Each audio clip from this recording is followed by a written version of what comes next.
নমস্কাৰ বন্ধুসকল, স্বাগতম জনাইছোঁ আপোনালোকক নলেজ পইণ্ট আছাম ইউটিউব চেনেলটোলৈ।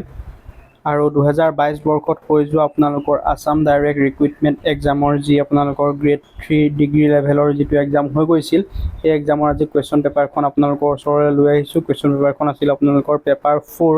তাতে আপোনালোকৰ 100টা কুৱেশ্যন আহিছিল আৰু প্ৰতিটো প্ৰশ্নৰ বিনিময়ত আপোনালোকৰ 1.5কৈ মাৰ্ক আহিছিল। চ' টোটেল মাৰ্ক আছিল আপোনাৰ 150 আৰু কুৱেশ্যন আহিছিল 100টা। গোটেই কুৱেশ্যনকেইটা আপোনালোকৰ বাবে লৈ আহিছোঁ। আৰু এতিয়া যিহেতু আপোনালোকৰ ডিগ্ৰী লেভেলৰ এক্সামটো 29/9/2024 তাৰিখে অনুষ্ঠিত হ'ব, মাজত মাত্ৰ কেইটামান দিন বাকী। চ' আহক আগত প্ৰিভিয়াছ ইয়েৰৰ কুৱেশ্যন পেপাৰখন আমি আলোচনা কৰি লওঁ। চ' এইখনেই আছিল আপোনালোকৰ SLRC কুৱেশ্যন পেপাৰখন, যিখন মই বুকলেট লৈছোঁ, A নম্বৰ বুকলেটখন। চ' অলপ স্ক্ৰল ডাউন কৰি তললৈ যাওঁ, প্ৰশ্নখিনি আছে। চ' ইয়াতে ইয়াৰ প্ৰথম প্ৰশ্নটো আহিছিল, দেখিছে, তীৰ্থাংকৰ শব্দটো নিম্নলিখিত কোনটোৰ সৈতে সম্পৰ্কিত? তীৰ্থাংকৰখন আমি জানো যে জৈন ধৰ্মৰ সৈতে সম্পৰ্কিত। আৰু তীৰ্থাংকৰখন কোনে প্ৰথমতে লিখিছিল আপোনালোকে কমেণ্ট কৰি জনাব। প্ৰথম প্ৰশ্নটো হ'ল। দ্বিতীয় প্ৰশ্নটোলৈ আগবাঢ়োঁ। দ্বিতীয় প্ৰশ্নটো আছে আপোনালোকৰ উত্তৰ পূব ভাৰতৰ কোনখন ৰাজ্যৰ সীমা বাংলাদেশৰ সীমাৰ সৈতে সংলগ্ন নহয়? উত্তৰ পূব ভাৰতৰ আপোনালোকে সংলগ্ন নোহোৱা ৰাজ্যখন হ'ল মণিপুৰ। বাকী আপোনালোকৰ মেঘালয়, ত্ৰিপুৰা, মিজোৰাম, এই তিনিখন ৰাজ্য বাংলাদেশৰ সৈতে সম্পৰ্ক আছে সীমান্তৰ। তাৰ পাছতে আপোনালোকৰ 3 নম্বৰ প্ৰশ্নটো হ'ল, নিম্নলিখিত বিকল্পসমূহৰ ভিতৰত অমিল শব্দটো হৈছে? ইয়াতে আপোনালোকৰ অমিল শব্দটো সুধিছে আৰু ইয়াৰ উত্তৰটো হ'ব ডিমাপুৰ। কাৰণ কিয় আপোনালোকৰ গেংটক হৈছে ছিকিমৰ ৰাজধানী, মণিপুৰৰ ৰাজধানী ইম্ফল, আৰু ত্ৰিপুৰাৰ ৰাজধানী হ'ল আপোনালোকৰ আগৰতলা। কিন্তু ডিমাপুৰখন আপোনালোকৰ নহয়, ডিমাপুৰ হ'ল আপোনালোকৰ নাগালেণ্ডৰ এখন ঠাই। তাৰ পাছতে আপোনালোকৰ 4 নম্বৰ প্ৰশ্নটো হ'ল, লাই হাৰাওৱা উৎসৱটি নিম্নলিখিত কোন জনগোষ্ঠীৰ সৈতে সম্পৰ্কিত? আৰু ইয়াৰে আপোনালোকৰ উত্তৰটো হ'ব লাই হাৰাওৱাটো মেইতেইসকলৰ সৈতে সম্পৰ্কিত। তাৰপিছতে আপোনালোকৰ 5 নম্বৰ কুৱেশ্যনটো আহিছিল, কাংলা দুৰ্গটো উত্তৰ পূব ভাৰতৰ কোন ঠাইত অৱস্থিত? কাংলা ফৰ্টটো ক'ত আছে সুধিছে, আৰু ইয়াৰে উত্তৰটো হ'ব আপোনালোকৰ ডি, ইম্ফলত আছে। 6 নম্বৰ প্ৰশ্নটো, নিম্নলিখিত সমূহৰ কোনটো এক শুদ্ধ বিবৃতি নহয়? ইয়াতে কোনটো শুদ্ধ নহয় সুধিছে। সুন্দৰবন বদ্বীপ বিশ্বৰ সৰ্ববৃহৎ মেনগ্ৰাভ বনাঞ্চলত অৱস্থিত, এইটো শুদ্ধ। চীন দেশ হৈছে বিশ্বৰ সৰ্ববৃহৎ অভ্ৰ মাইকা উৎপাদনকাৰী দেশ, শুদ্ধ। তাৰপিছতে ইষ্টাৰ দ্বীপে এটা ভূমি অঞ্চল যিটো ভাৰতৰ গোলকীয় বিপৰীত স্থানত অৱস্থিত, শুদ্ধ। ভাৰতৰ সৰ্ববৃহৎ লুণীয়া হ্ৰদটি গুজৰাটত অৱস্থিত, এইটোৱে হৈছে অশুদ্ধ। আপোনাৰ কি হ'ল, সৰ্ববৃহৎ হ্ৰদটো লুণীয়া পানী হ্ৰদটো আপোনালোক গুজৰাটত নহয়, ক'ত আছে? ৰাজস্থানত আছে। তাৰপিছতে আপোনালোকৰ 7 নম্বৰ প্ৰশ্নটো, ভাৰতৰ নিৰ্বাচন আয়োগৰ মতে ৰাষ্ট্ৰীয় দল হিচাপে স্বীকৃতি পাবৰ বাবে কোন এক ৰাজনৈতিক দল কমেও কিমানখন ৰাজ্যত স্বীকৃতি ৰাজনৈতিক দল হিচাপে গণ্য হ'ব লাগিব? চ' কিমানখন লাগিব? আৰু ইয়াৰে আপোনালোকৰ উত্তৰটো হ'ব বি, 4খন ৰাজ্যত হ'ব লাগিব। 8 নম্বৰ কুৱেশ্যন, নিম্নলিখিত ব্যক্তিসমূহৰ কোনগৰাকীয়ে কৈছিল স্বৰাজ মোৰ জন্মগত অধিকাৰ আৰু মই ইয়াক লভিমেই? আৰু এইষাৰ কথা কৈছিল আপোনালোকে বাল গংগাধৰ তিলকে। তাৰপাছতে আপোনালোকৰ 9 নম্বৰ কুৱেশ্যন, কোন বৰ্ষত আকবৰ আৰু হিমুৰ মাজত পানিপথৰ দ্বিতীয় যুদ্ধ সংঘটিত হৈছিল? আৰু পানিপথৰ দ্বিতীয় যুদ্ধখন হৈছিল আপোনালোকৰ 1536 চনত। ইয়াৰে আপোনালোকৰ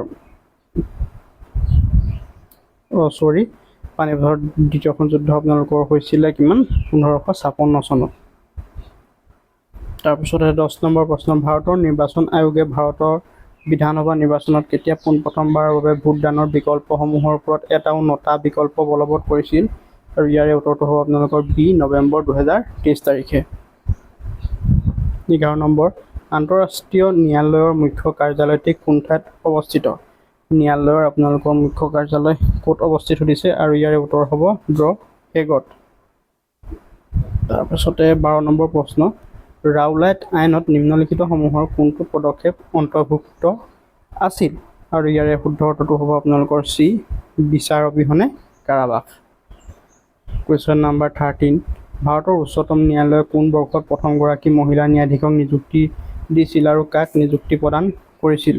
কাক নিযুক্তি দিছিল আৰু মানুহজনৰ নাম সুধিছে, আৰু ইয়াৰে উত্তৰটো হ'ব আপোনালোকৰ চি2, 1989 চনত ফাতিমা বিবিক দিছিল। তাৰপাছতে 14 নম্বৰ, কোন চনত ভাৰতবৰ্ষত ভোটাধিকাৰ লাভ কৰাৰ ন্যূনতম বয়স 21ৰ পৰা 18 বছৰলৈ হ্ৰাস কৰা হৈছিল? আগতে আপোনালোকৰ 21 বছৰ আছিল, তাৰপিছত 18 বছৰলৈ হ্ৰাস কৰিলে, আৰু এইটো চনটো হৈছে 1988 চন। 15 নম্বৰ প্ৰশ্ন, কোনটো বৰ্ষত ব্ৰিটিছে ভাৰতৰ ৰাজধানী কলিকতাৰ পৰা দিল্লীলৈ স্থানান্তৰ কৰিছিল? আগতে আমাৰ ৰাজধানী আছিল কলকাতা, বৰ্তমান নতুন দিল্লী, আৰু স্থানান্তৰ আপোনালোকৰ কেতিয়া কৰিছিলে? 1913 চনত। 16 নম্বৰ, চুহুংমুঙৰ ৰাজত্বকালত আহোম সেনাৰ সেনাপতি তথা মূলা গাভৰুৰ স্বামীৰ নাম কি? মূলা গাভৰুৰ স্বামীৰ নাম কি সুধিছে, আৰু ইয়াৰে উত্তৰটো হ'ব আপোনালোকৰ ফাচেংমুং বৰগোহাঁই। কুৱেশ্যন নাম্বাৰ 17, কোন চনত গভৰ্ণৰ জেনেৰেল অফ ইণ্ডিয়াক ভাইচৰ উপাধি দিয়া হৈছিল? আৰু ইয়াৰে আপোনালোকৰ উত্তৰটো হ'ব বি, 1858 চনত। প্ৰশ্নবিলাক আপোনালোকক স্পীডত কৈ গৈছোঁ যিহেতু 100টা প্ৰশ্ন আছে। নিম্নলিখিত কোনটো সংবিধান ব্যৱস্থাৰ আধাৰত বড়োলেণ্ড টেৰিটৰিয়েল কাউন্সিল সৃষ্টি হৈছে? বড়োলেণ্ড টেৰিটৰিয়েল কাউন্সিল সৃষ্টি হৈছে আপোনালোকৰ কিমান? 6ষ্ঠ অনুসূচী মতে, 6 চিডুলৰ মতে। তাৰপাছতে আপোনালোকৰ পাকৈং বিমানবন্দৰটো ক'ত অৱস্থিত? খুব গুৰুত্বপূৰ্ণ প্ৰশ্ন, আৰু এইটো এইবাৰো অহা চান্স আছে, আৰু ইয়াৰে উত্তৰটো হ'ব আপোনালোকৰ ছিকিমত অৱস্থিত।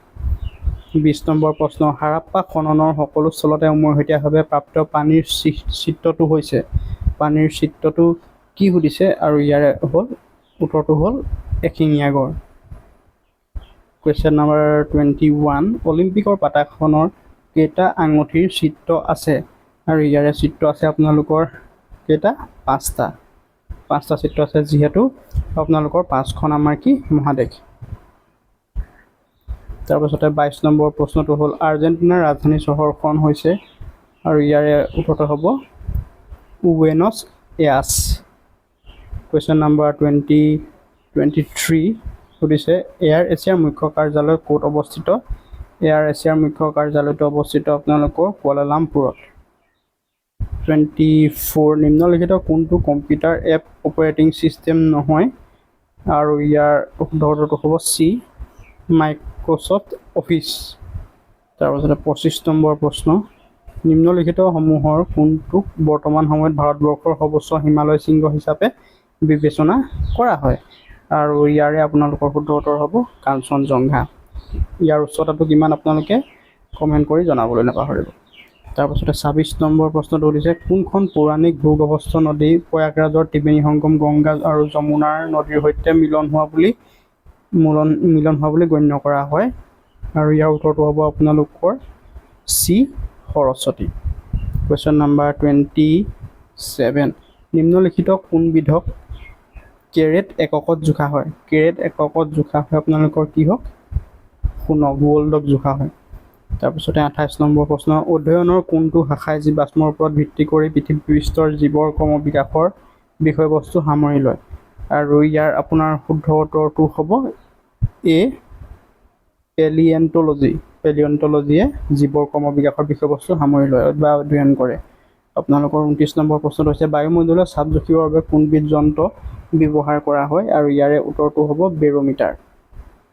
কুৱেশ্যন নাম্বাৰ 30, খো-খো খেলত চেজিং টীমৰ কিমানজন সদস্যই খেলপথাৰত প্ৰৱেশ কৰি আঁঠুৰ ভৰিত বহি থাকে? আৰু খো-খো খেলত কিমানজনে বহি থাকে সুধিছে? বহি থাকে আপোনাৰ কিমানজন? 9জনে। শুদ্ধ উত্তৰটো হ'ল ইয়াৰ 9। চ' আজি আমি প্ৰায় 30টা প্ৰশ্ন আলোচনা কৰিলোঁ। নেক্সট ভিডিঅ'ত বাকীকেইটা প্ৰশ্ন আপোনালোকৰ বাবে লৈ আহিম, যিহেতু ভিডিঅ'টো ইমান দীঘলীয়া কৰা নাই, বহুত দীঘলীয়া হৈ যাব এটা কুৱেশ্যন দি থাকিবলৈ হ'লে আপোনালোকৰ। চ' চেনেলটো ছাবস্ক্ৰাইব কৰি থ'ব, আপোনালোকে এনেধৰণৰ কুৱেশ্যন এনচাৰ আপোনালোকে পাই থাকিব, আৰু পৰীক্ষালৈ আপোনালোকে ধুনীয়াকৈ পঢ়ি থাকিব পাৰিব। চেনেলটো ছাবস্ক্ৰাইব কৰিব। ধন্যবাদ।